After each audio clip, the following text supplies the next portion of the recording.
Today I'm going to tell you the story of how I've been preparing this hillside for a seeding project. What many of you people don't know, because the vast majority of you have absolutely no idea who I am, almost none of you are subscribers, and most of you have never seen a video from me before. I live in a cold season territory and I grow cold season grasses. This hillside right back here, I've been preparing throughout the month of May and early parts of June to do a seeding project at the end of June into July, which is completely crazy for a cold season grass type. The reason it's crazy is because I'm putting in a warm season grass type on that hillside. So the only time I could potentially put grass seed down really is going into summer at the hottest part of the year, the most sun that we possibly have where I live. Now, to set the stage here, I want you to know that I'm going to be telling you a story, and you're going to see a lot of overlays of video footage and some things that I've said over the past 6 weeks as I've been preparing this area. The reason for that is I've literally started this video 2 different times, spaced out approximately 3 weeks apart for the past month and a half. All right, it's time to start killing off the hill yard. For a couple years now, I've been resisting the urge to do this, and I finally have decided to just kill it so that I can reseed a perfect grass type for that location. Buffalograss, mixed with annual rye, mixed with clover. 3 weeks ago, it was May 4th, 2022, and I started the process of killing off all of the vegetation on my hill yard for the purpose of installing a pretty unique blend of grasses, especially for, let's call it, a lawn care YouTuber. This video has been planned by me for a long time, and nothing about it has been working out because of personal reasons. Nothing really having to do with the hillside itself, just with my workflow. There's been a couple things that have been purely unexpected in here, and a handful of things that I totally expected the whole way throughout. Let's start. Back on May 4th, 2022, I started the process of killing off this hill yard using a mixture of glyphosate, just a glyphosate concentrate, 41%. I actually started filming the introduction to this at that time, before anything crazy happened. What I didn't expect was to run out of product before I was able to finish the entire hillside, before cold, wet, rainy weather came in. After that happened, I got COVID. So I wasn't able to really come outside and do anything. I waited a full 3 weeks before I was able to come back out again. I used a glyphosate product, which is quite aggressive on all vegetation, really all vegetation. And you can't use products like that without taking great care. And no matter how much care you take, there's always a risk to you and your family, your animals, everything. It's just a risky product to use. So during my time off, while I was waiting, only half of my hillside was starting to die off, I explored other options and I settled on glufosinate as an option to kill the rest of the hill yard off and basically just stop using glyphosate. I use no chemicals in my main yard, so using glyphosate up here in the hill yard really is opposite of who I am and what my values are. Now, glufosinate is still a chemical, but at least it's natural. So I went ahead and I used that. It doesn't really get hot enough here for a long enough time to use the solarization method, and all other methods really would just take a lot of time or money and a lot of inconvenience. Like we're talking like bringing out excavators and whatnot. I can't just do that on a whim. 21 days ago, I went and I applied an application of glyphosate. This is a 41% concentrate glyphosate. I then ran out of the product, so I had to go out and buy some more to do the rest. But I decided while I was waiting, because I lost my opportunity due to weather, I decided that I was going to go out and try to find something that was less dangerous to people, pets, animals, kids, all of that business. Glyphosate is a very harsh chemical. It has potential cancer-causing effects on humans. It's classified as a carcinogen. Not only will it kill all of the vegetation, but it can harm you. So glyphosate is actually a synthetic chemical. It's made somewhere, I think it was like in the early 70s, this product was made and it was started being used all over the place. There is, however, a company, there's lots of companies that use the active ingredient glufosinate. Glufosinate is actually a naturally occurring compound, and it is chemically, the chemical structure of the two, glyphosate and glufosinate, are very similar. Both of them are systemic plant killers, vegetation killers. So when you spray it on, they're going to get absorbed through the leaf. They don't activate, they don't go through the soil. So once they go into the soil, eventually they deactivate themselves. So they both get foliar applied, and they both go down into the root system. The difference is glyphosate is just a more comprehensive systemic kill. It will travel through an entire system and kill it more efficiently. So glufosinate it was, and I went and applied that to this lawn. The crazy thing is that on the day, so it was a full 3 weeks later when I went to apply the glufosinate onto the lawn, at that point I did my second introduction to this video. I was on the tail end of being ill, and I did my introduction, and I started repackaging that video as a comparison between glyphosate and glufosinate, which are similar. I explained why I was making the change and how the two products were similar yet different. Also, at that point, explained how you protect your animals and how I personally was protecting my chickens. This is a cool line. It shows you exactly where I applied glyphosate and where I didn't. That stuff is crazy strong. I should say when I applied glyphosate and when I go and apply the glufosinate, the chickens are going to go inside the coop and get locked up in there. They're going to move their water and their food and all that. We want to limit the risk to them as much as possible. Same thing goes for the dogs over here. I need to clean up their kennel, but still, the dogs themselves will go into the garage, most likely for the entire day. And even then, the second day, I'm going to be very careful about where they are allowed to go.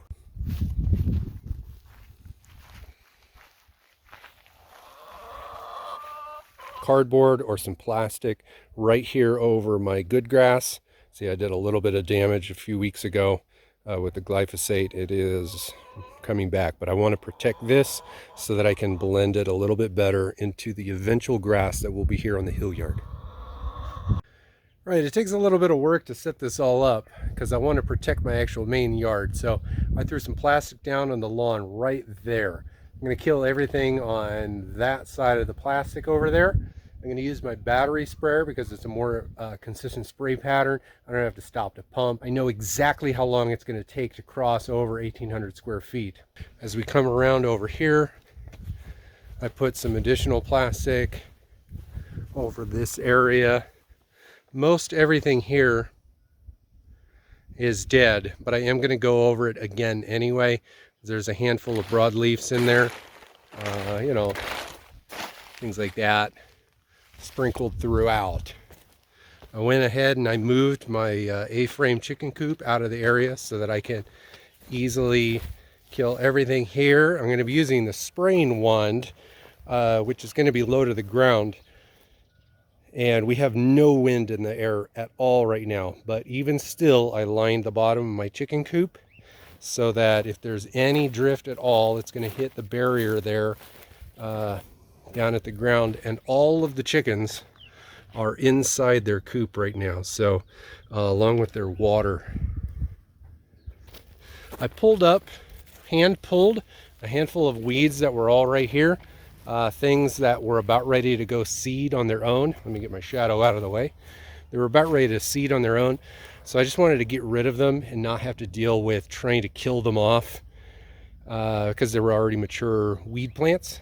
And this area here, I'm going to go ahead and kill all of this off. Now I got all these cores, old cores from core aerating. I'm going to spray this area and give it about a week or so to work, and then I'm going to drag all these cores over here to kind of smooth out the land here. This is, you can't tell from this perspective, but You know, it's a big kind of slope. So I'm going to bring those cores over here to kind of reassimilate, but after I spray this area. Last thing to point out is my dogs. I have to take them into the garage for the rest of the day today. So I'm going to take them into the garage to protect them from any potential drift. It's unlikely to happen, but I want to keep them protected anyway. Then I'm going to take all my kids who are playing out in the front, we're going to take them inside. And the whole rest of the day today, no one is going to be in this yard. Tomorrow we're going to get some rain, so again, unlikely anyone will be in this yard as well.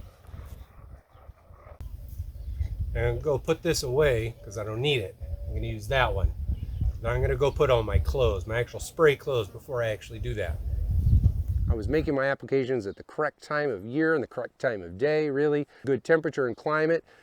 Before we went into a cold snap, glufosinate, being a natural compound, will also enter the system and start working at it on a systemic level. Depending on the substantial nature of whatever it is that you're trying to kill off, this will just be a little bit less aggressive.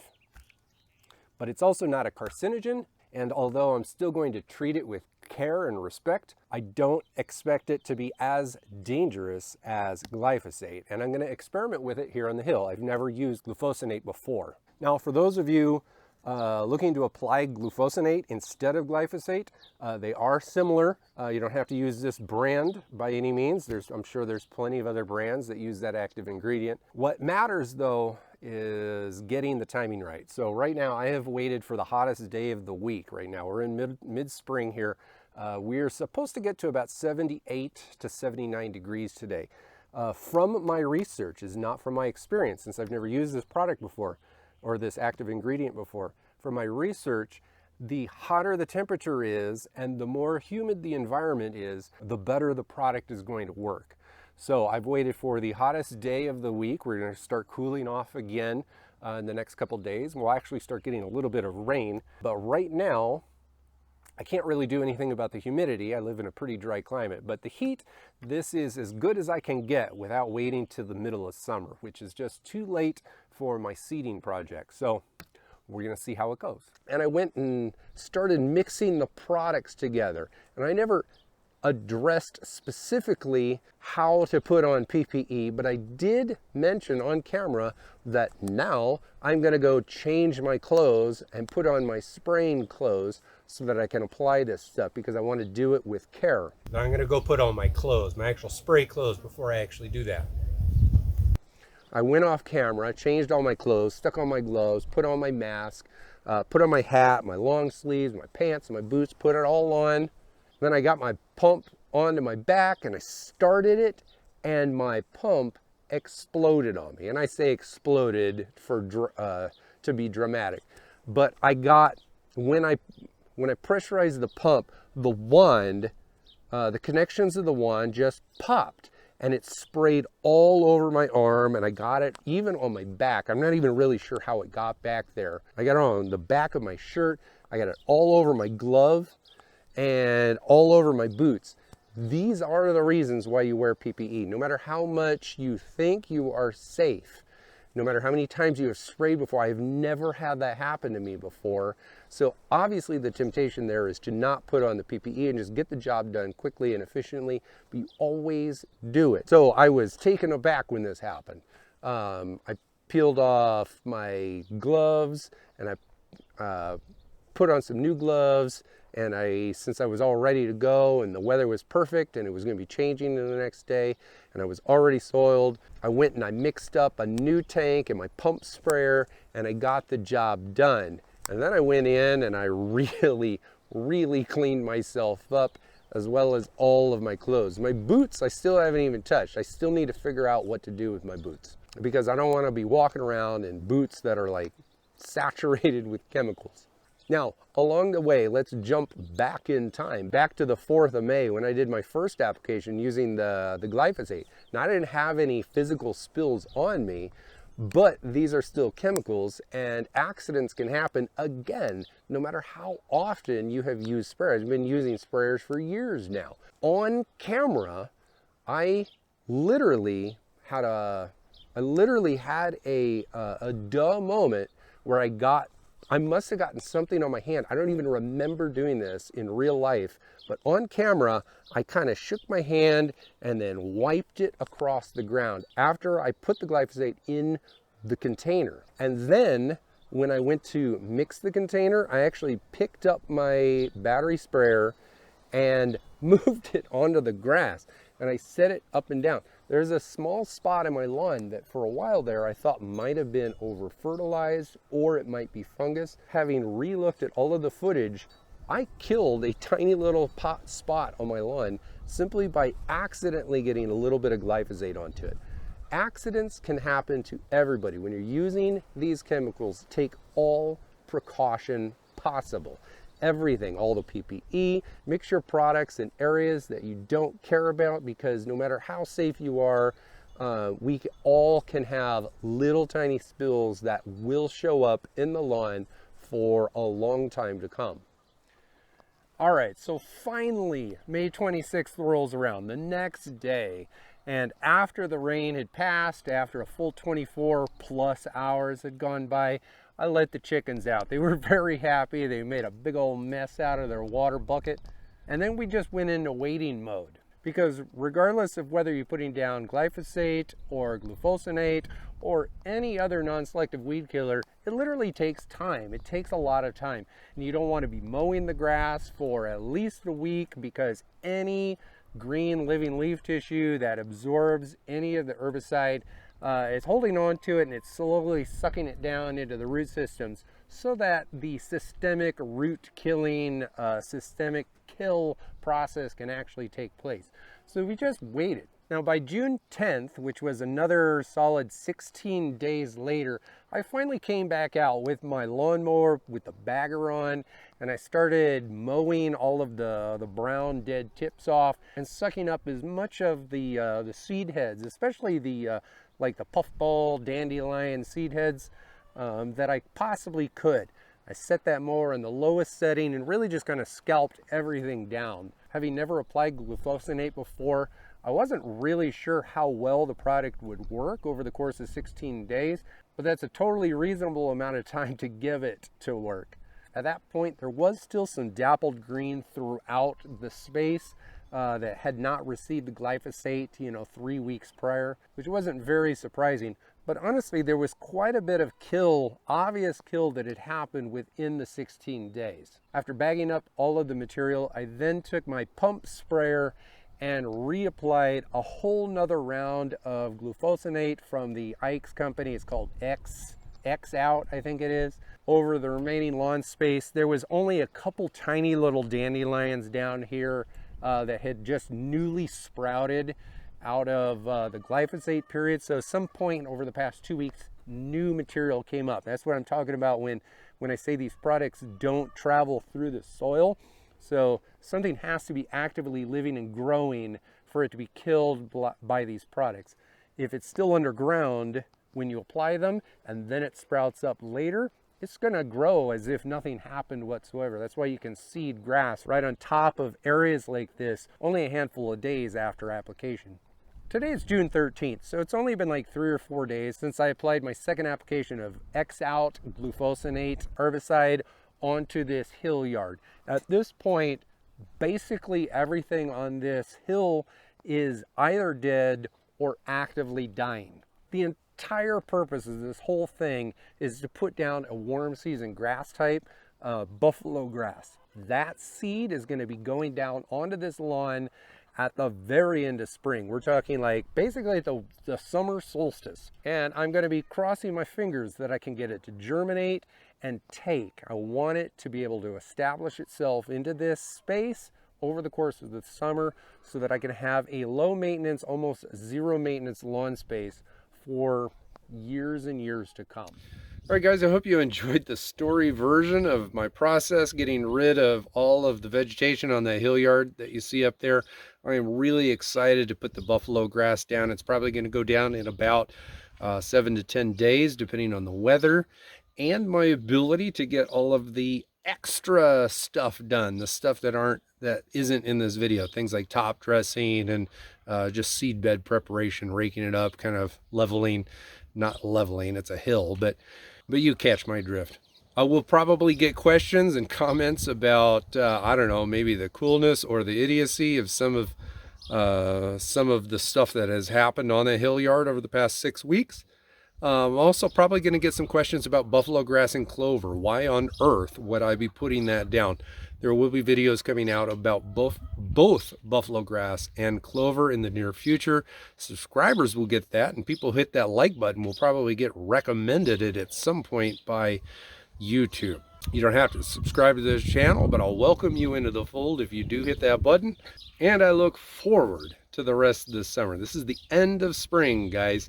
So summer is coming. If you are looking to have a good looking green lawn, especially a cool season lawn throughout the summer, make sure to watch my summer lawn care guide, which is linked up there in the corner. And then there's a whole bunch of, like, dead serious, there's a whole bunch of really cool, really helpful links to other summer related or seeding related videos down in the description below. Take some time, go down there and see what I got.